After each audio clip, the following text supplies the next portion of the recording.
Flamengo, o Galo surpreendeu, venceu no Rio de Janeiro, em pleno Maracanã, 1-0. E o Flamengo, que poupou os jogadores na ida, agora tem a responsabilidade de vencer, reverter o placar e buscar mais um campeonato da Copa do Brasil, já que é o atual campeão.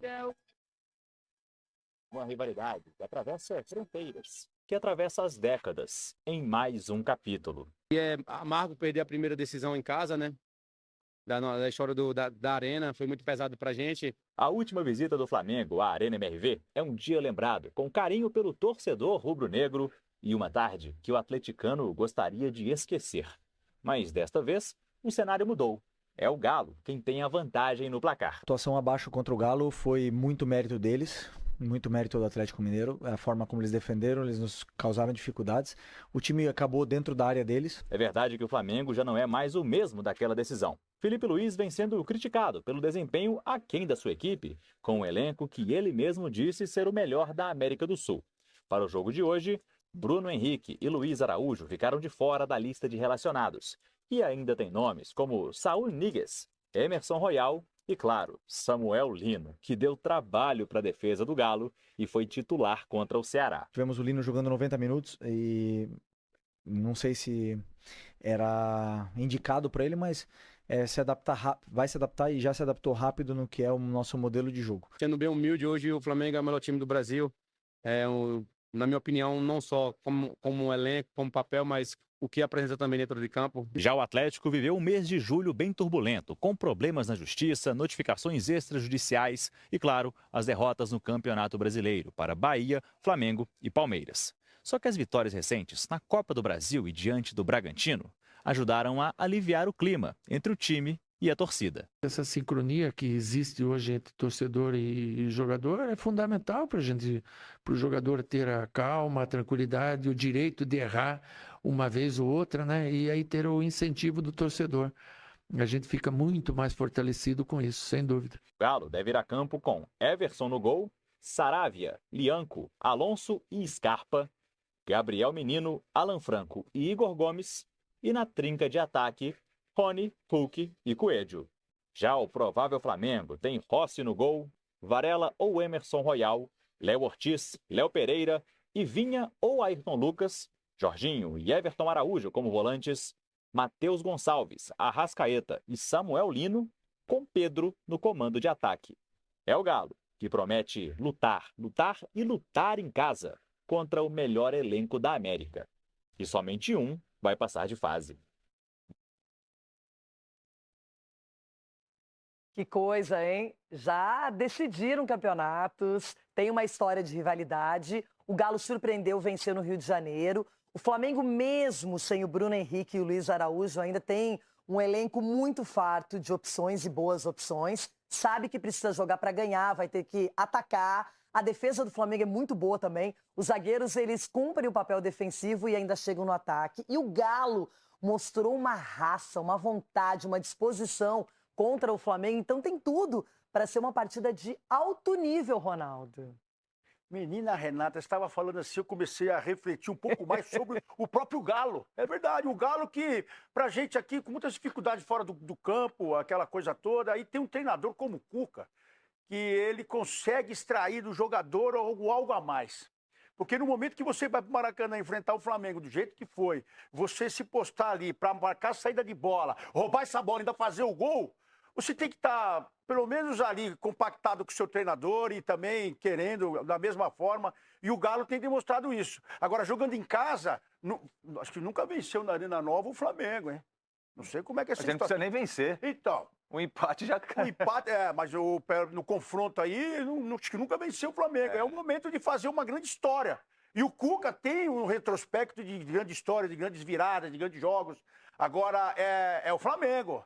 E o Flamengo vacilou em casa. Então, eu ficaria em cima do muro aí. Com certeza. Eu ficaria. Mas já tá em cima do muro já. Aí, nesse jogo. Nesse jogo. Me surpreende porque o Flamengo nem sempre é derrotado e foi derrotado no jogo de mata-mata. Só que agora o Galo tem a torcida a seu favor. Você conhece bem o trabalho do Cuca, né, Edu? Já foi treinado, inclusive, por ele. Hoje, qual seria a postura? O que você imagina que no vestiário, na preleção, o Cuca vai orientar seus jogadores? Renata, ele vai orientar como orientou no primeiro jogo. A marcação homem a homem, não dando espaço para a equipe do Flamengo. Eu vejo assim, um jogo onde que a maior tempo o posse de bola é do Flamengo. E o Atlético marcando e tentando sair no contra-ataque, como foi feito no Maracanã. Por mais que vai estar jogando na sua casa, eu vejo que o Atlético vai marcar forte, tentando neutralizar a equipe do Flamengo, principalmente quando a bola chegar no Arrascaeta. Então ele vai colocar com certeza um homem para marcar o Arrascaeta onde que ele for. Então eu entendo que vai ser um jogo assim bem estudado e o Atlético saindo no contra-ataque para tentar matar o jogo. Chico Garcia, o Flamengo foi incomodado. Saiu da sua zona de conforto, que é confortável porque o Flamengo é muito competente. E agora, qualquer empate é do Galo, o Flamengo tem que vencer o jogo. E por isso precisa ter uma postura diferente. Eu gostei muito do jogo do Galo, né, nessa partida de ida no Maracanã. E agora muda porque o Galo tem uma vantagem, o Flamengo vai ter que sair para o jogo. Pô, não tem Bruno Henrique e Pedro, mas aí tem o Plata, aí tem o Samuel Lino, que está chegando, parece que joga no Flamengo há muitos anos. Não dá nem para começar a falar do elenco do Flamengo, mas o Galo também tem um bom time. E a estratégia funcionou, o Edu disse bem. Era um Galo marcação assim, homem a homem, toda encaixada, de não deixar o Flamengo jogar. E o cenário vai ser esse, ainda mais. O Flamengo vai sair para o jogo e aí Coelho é muito rápido, Rony é muito rápido, incomoda muitos zagueiros. Olha, o Flamengo que abra o olho, porque o Galo tá com a vantagem e vai saber jogar esse... Não ouvi, mas sim, é um exagero, né? Mas é um jogador, acho que veio para o Brasil também pensando nisso. Mas vamos ver, tem muita água para correr ainda. Ele ainda tem que mostrar esse serviço no Flamengo. Mas o Flamengo chega com problemas que são problemas consideráveis, repito, jogadores que são muito importantes no sistema ofensivo do time.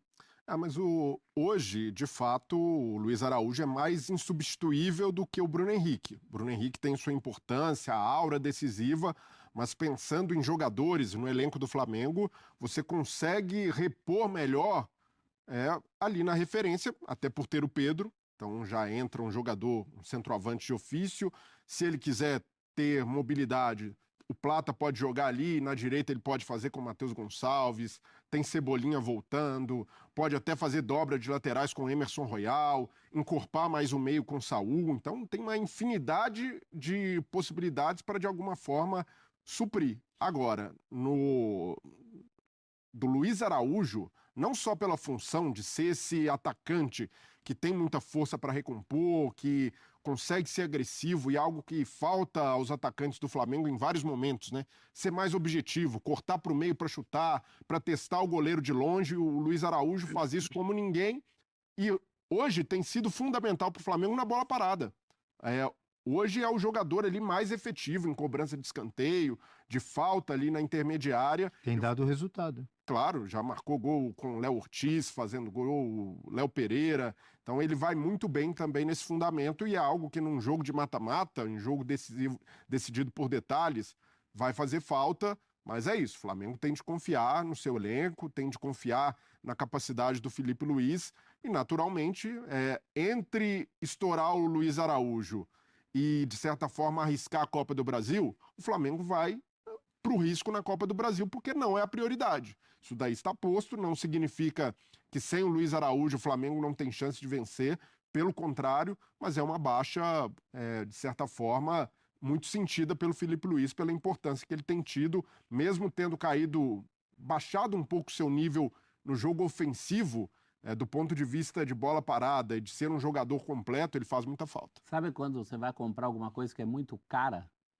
Sei, quase todo dia eu vejo isso. Mas ao contrário do que acontece com a gente, o Flamengo tem o dinheiro para comprar. Então ameniza, não deixa de ser caro. É a mesma coisa esses desfalques. O Flamengo olha então aquele azeite extra virgem português maravilhoso no mercado e compra de caixa. Pois Mas o azeite baixou, o problema é o café. Caiu a garrafinha de azeite. Mas estavam lá nas alturas. Caiu a garrafinha de azeite do Flamengo no chão, o Flamengo vai lá, pega outra, repõe. Cai a nossa, a gente chora em cima do azeite. Quase lambe o chão. Então, ainda mais numa noite em que o Flamengo precisa de coisas que esses dois caras fazem, né? Hoje o Luiz Araújo mais, mas o Bruno Henrique dispensa apresentações, não é o melhor momento da carreira dele, mas ainda é muito importante nas entradas, nas participações especiais dele. Então já são dois a menos para fazer, eu ia falar o milagre, não é bem um milagre, mas a tarefa hercúlea que o Flamengo terá hoje. Então vamos dar uma olhada nas prováveis escalações? Vamos. Começando com o mandante, o Atlético Mineiro, o galo de tanta gente, de Toninho Cerezo, de Reinaldo, de Paulo Isidoro Tivil, de João Leite, de tanta gente, o galo. Luizinho, um dos zagueiros que jogava mais bonito que eu já vi na vida. Luizinho? Conectaram muito o Luizinho em 82, mas jogava bonito. Luizinho era brasileiro, mas tinha a elegância de um vinho francês. Ele era mesmo. Cuca, o professor, com Everson, Saravia, Lianco, Júnior Alonso. Gabriel Menino, Igor Gomes ou Alexander? Alan Franco e Scarpa. Rony, Hulk e Coelho. Coelho tem deixado a marca também dele, de artilheiro, feito gols pelo Galo. É o provável Galo para enfrentar o Flamengo. Flamengo de Didico, Adriano Imperador. De Petkovic, que fez aquele gol maravilhoso de falta numa final contra o Vasco, no Maracanã lotado. O Flamengo de Felipe Luiz, campeão da Libertadores 2019. Campeão brasileiro, com tantos títulos, com a camisa rubro-negra. Com Rossi, Varela ou Emerson Royal? Léo Ortiz, Léo Pereira e Ayrton Lucas. Jorginho, Alain, Arrascaeta, Georgian de Arrascaeta. Que jogador de bola. Plata, Samuel Lino e Pedro. O Evair dos tempos modernos, como bem colocou o Rafael Prats, eu adorei essa colocação dele.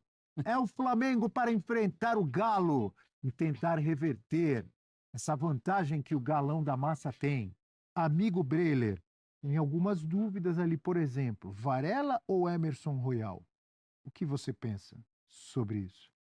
Então, hoje, na hierarquia, eu vejo que o Varela ainda está à frente, porque é um jogador muito versátil, um jogador que deu conta do recado sempre que o Flamengo precisou, em várias posições, na direita, na esquerda, como volante, e eu vejo ele mais até seguro e mais adaptado à ideia de jogo do Felipe Luiz. Mas se ele quiser ter mais agressividade pelo lado, até pensando que não tem Luiz Araújo por ali, o Emerson Royal é uma boa opção, e a dor de cabeça boa do técnico ter ali, se ele vai numa bola de segurança ou se ele arrisca um pouco mais de ofensividade com o Emerson Royal. Para mim, o principal dilema do Felipe Luiz é lá na frente, porque o Flamengo tem pecado na efetividade. Contra o Ceará, no primeiro tempo, foram 8 finalizações, só 2 no gol. Uma delas o Arrascaeta guardou. E aí ele precisa de gol. Jogador decisivo que bote a bola para dentro. A gente não tem dúvida de que o Pedro, o seu Felipe Evair... Luiz falou que ele faz 30 gols por temporada. Pois é, mas pensando em encaixe do time, hoje, o Arrascaeta tem rendido mais no time sem o Pedro. Ah, você entrou nessa teoria do Eugênio? Você assistiu o F360? O Eugênio lançou essa e você entrou nessa? Não, mas é fato, eu estava no pós-jogo do Ceará e quem assistiu ali percebe a desenvoltura do Arrascaeta como um segundo atacante. O Arrascaeta deixou de ser meio articulador, deixou de ser aquele cara, às vezes abria pela esquerda e infiltrava ali pelo meio. Hoje ele tem jogado e jogado muito bem como segundo atacante, se aproximando ali da área, pisando o tempo inteiro. Pode fazer isso com o Pedro? Pode, só que em determinados momentos, o Pedro, por ser um cara mais fixo, ocupa os espaços que o Arrascaeta preenche quando o Pedro não está em campo. Mas o Arrasca não desaprendeu de fazer o que não, faz. Lógico que não, mas você... Noite de gol. Mas a temporada mais artilheira e mais efetiva do ponto de vista físico do Arrascaeta tem sido dessa maneira. E o Felipe Luiz... Não quer dizer que ele não possa continuar fazendo gols, claro, com a presença do Pedro. Eu entendi a sua colocação, e o Eugênio também colocou aqui outro dia, e o que tem acontecido comprova o que vocês estão dizendo, mas, na minha visão, não impede deles se adaptarem os dois juntos e o Arrascaeta continuar sendo perigoso. Claro, de forma alguma, mas é algo para o treinador pensar. Ele vai com essa formação que você tem 2 grandes jogadores e 2 grandes jogadores que entregam gols. Você tem que achar espaço para eles jogarem bem para o time render com eles. Mas você... Não, na Copa de 70 não tinha jogado Pelé, Rivelino, Tostão, Gerson, Jairzinho, tudo junto. Lógico, mas eu não... Um ia atrapalhar o outro. Monte de camisa 10. Hein? Mas aí, o Pedro, por exemplo, está entrando agora naquela rotação ideal que o Felipe Luiz cobrou. Ele ainda não é esse cara super dinâmico ali na frente, que sabe gerar um espaço para quem está vindo de trás como a Arrasca. Então isso é trabalhado com o tempo. Pensando na urgência agora, o que o técnico faz? Ele vai ali, eu acredito que esses caras vão me entregar gols. Ou eu vou na equipe que eu sinto mais confiança e que está mais encaixada. Esse é o dilema dele. Ele tiraria o Pedro, por exemplo? E aí ele pode manter o Plata ali no lugar do Bruno Henrique, flutuando, e pensa em outro jogador para o lado direito. Tem várias opções também. Até o Saul pode ser uma dessas opções. Jogar ali mais adiantado. A amostragem recente do Flamengo rendendo melhor na frente, apesar de todas as críticas de que faz menos gol do que deveria, é sem o Pedro. Agora, numa noite dessa, que você precisa de gol, eu acho que, inclusive, é uma noite ótima para o Pedro dar uma resposta definitiva. Eu sairia com o Pedro, você tem 90 minutos para isso, se a coisa não estiver funcionando. A mesma coisa em relação à lateral. A lateral, ele já vai ter um apoio com o Ayrton Lucas pela esquerda. Se ele perceber que é insuficiente, se o tempo passar e o placar não vier, aí ele vai ter que ir para outras situações, mas alguma decisão tem que ser tomada de cara. Eu, com o Pedro em condições, eu colocaria o Pedro. Falamos um pouco de laterais, né? De Royal ou Varela. E aí eu me lembro também de grandes laterais do Galo e do Flamengo, de Leandro, um dos maiores da história. Deixei de comprar. De Nelinho, hein? Um dos chutes mais potentes da história. Deixei de comprar um mini craque do Leandro, lá no Rio. Me arrependi. Comprei do Júnior. Mas compensou. Não comprou de um, comprou de outro. Acho que os dois eram demais. Falar em lateral de Galo ou de Flamengo, o Alexander já jogou de lateral, joga de meio campo também, né? Mas lateral esquerdo, né? Falou. Já jogou, né, professor? A gente já viu o Alexander. Sim. Não, então é o Fan Sport. Pensei que a gente ia colocar o Alexander de novo falando mais sobre o jogo. Então o Alexander já falou, mas o Fan Sports não falou. Então vamos lá. Tá aí o Maurício.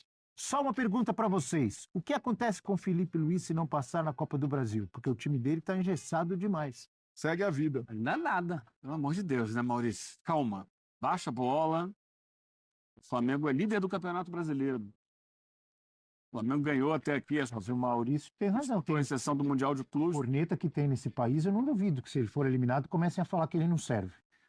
Mas daí, o Flamengo hoje tem uma direção que preza o profissionalismo e tem que saber segurar essa pressão insana que existe no futebol brasileiro. Concordo. Não faz nenhum sentido abrir mão do trabalho do Felipe Luiz se por acaso o time não passar na Copa do Brasil. Lidera o brasileiro, daqui a pouco tem uma decisão, outra decisão contra o Inter. Não faria sentido nenhum mexer nesse trabalho. Que está bem montado, que está passando por uma transição de jogadores que saíram e jogadores que estão chegando. Mas é muito sólido, é muito bem feito o trabalho dele. Não quer dizer que não possa perder. Pode perder. O trabalho é bom no Atlético também. Não pode perder. E não quer dizer que não tenha reparos a fazer. Naturalmente, o Felipe Luiz sabe o que precisa melhorar do time, sabe que... Sempre pode melhorar, Breno. Claro, mas isso não significa dizer que o trabalho do técnico está estagnado ou que o time está engessado. Eu entendo o ponto que o Maurício levantou de... em muitos momentos, se esperar mais desse Flamengo. E o Flamengo, em várias outras temporadas, foi muito refém da expectativa. Colocava ali, nossa, esse time vai voar em todos os jogos, vai dar espetáculo. E o técnico ficava sempre buscando a tal da perfeição que a gente sabe que não vem. No caso do Felipe Luiz, é analisar friamente. Até aqui, ele tem cumprido todos os objetivos que o Flamengo estabeleceu. Ganhou o Carioca, ano passado já tinha ido bem ao ganhar a Copa do Brasil. O Mundial, para mim, fez um bom papel, o Flamengo jogou bem ali, não dá para... Foi eliminado pelo Bayern, um gigante. No Campeonato Brasileiro é líder, passou na Copa do Brasil, passou na Libertadores, mesmo com a dificuldade ali no último jogo contra o Tátira, mas eu vejo que o trabalho está onde deveria estar. Agora, que pode melhorar, não tenho dúvida que pode, e o Felipe Luiz tem todas as condições para isso. Essa pressão que sofre o Felipe Luiz, na minha visão, não é nada diferente da pressão que sofreram Renato Gaúcho, quando foi técnico do Flamengo, Tite, quando foi técnico do Flamengo, Vitor Pereira, Sampaoli, Rogério Ceni. Tem que ganhar todos os campeonatos, dando show em todos os jogos, senão, inclusive, Dorival Júnior, que foi campeão da Libertadores e da Copa do Brasil e não continuou. Uma pressão insana, muito grande, muito forte, às vezes exagerada. Eu acho, minha opinião. Mas tem novidade? Para mim, não tem. O problema no Flamengo não é que se espera mais. Esperar mais você espera do Palmeiras com o Abel, do Corinthians com o Dorival, esperava do São Paulo até pouco com o Zubeldia. Todos esses eram casos de quem esperava mais. É que no Flamengo se espera tudo, sempre, o máximo. E ninguém está dizendo aqui que não tem que ter pressão. A pressão é normal no futebol, ainda mais em times grandes e gigantes como o Flamengo. Eu só penso que é um exagero, a partir do momento que não ganha todos os campeonatos, que não dá show em todos os jogos, você chegar à conclusão que o técnico não serve e trocar toda hora. E até... Eu penso diferente. Você tem razão, Abel, porque existe uma dificuldade muito grande do torcedor, e isso vale para todos os times, de se colocar no lugar do outro, tentar enxergar além da própria bolha, da bolha clubista. Porque olha o que está acontecendo no futebol brasileiro. O Abel Ferreira, com um trabalho mais longevo, um trabalho que vai completar 5 anos, tem oscilações, há questionamentos, há protestos da torcida, e com 5 anos de clube e já provando várias vezes sua competência, a capacidade de se reinventar. Se o torcedor do Flamengo olha lá, pô, se no Palmeiras está assim, e o Palmeiras, em nível de jogo, joga menos que o Flamengo. Você pode questionar ali elenco, se o Flamengo tem mais de onde tirar, mas eu não tenho dúvida que o Flamengo do Felipe Luiz hoje joga mais, é mais vistoso, ou tem um pouco mais de repertório ofensivo do que o Palmeiras do Abel. E aí comparar com outros times também, outras situações, você consegue relativizar muita coisa. Você consegue relativizar a falta de efetividade, você consegue relativizar o impacto que tem a saída do Gerson no time, até pela bola que ele estava jogando, por ser um capitão. Você consegue entender que os reforços não vão jogar e ser decisivos de uma hora para outra, leva um tempo de adaptação. Então você consegue entender olhando para o outro. Agora, quando você olha só para o seu time, o elenco milionário, os investimentos que a gente fez, aqui é Flamengo, é o clube mais popular, é o clube que gasta mais, aí você fica preso nisso, nessa megalomania de que tem que jogar bem todas, de que tem que golear todos os jogos. Então, o Felipe Luiz, certamente ali na análise fria da diretoria... Nem no Real Madrid. Exato, mas o Felipe... Nem no Manchester City. Exato, e o Felipe Luiz, eu tenho certeza que na análise interna, ele está muito bem cotado. E, independentemente do resultado hoje, se o Flamengo for eliminado, o Felipe Luiz continua, porque não faz sentido nenhum existir uma pressão de troca de treinador ou que ele não é capaz. Em pouco tempo de carreira, ele já mostrou que está